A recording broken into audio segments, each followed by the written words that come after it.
Hello mga braghak! For today's video ay magluluto ako ng adobong kangkong.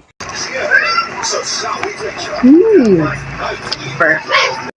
At ito na nga at umagang-umaga ay mangunguha na nga kami ng kangkong kasama ang aking Junaki. At siya nga ang nakatokang mag-video sa akin ngayon. For today's video, ayan na kumukuha na nga ako ng kangkong. At dahil nga dito lang yan sa bakuran ng aking kapitbahay, ay kumuha na nga ako dahil walang tao. Bilisan ko nga yung pagkuha ng kangkong dahil baka maabutan ako ng mga are. Kahit ganun, maebidensya talaga sila dahil may CCTV sa kanilang bahay. Lagot ka. Makukulong ka dahil sa pagnanakaw ng kangkong. Charis lang. At alam nyo ba mga buragha, kahit na hindi nyo tinatanong sa akin, ay sasabihin ko sa inyo na paborito ko talaga ang kangkong. At ito ay siguradong fresh na fresh talaga mga buragha dahil nakikita mo lang ito sa bakuran. Hindi katulad ng nabibili mo sa palengke, hindi mo alam kung saan galing. At ayan na nga, natapos na nga akong kumuha. Tara na at manood habang kinuluto ang kangkong ala buragha. Cooking!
Perfect.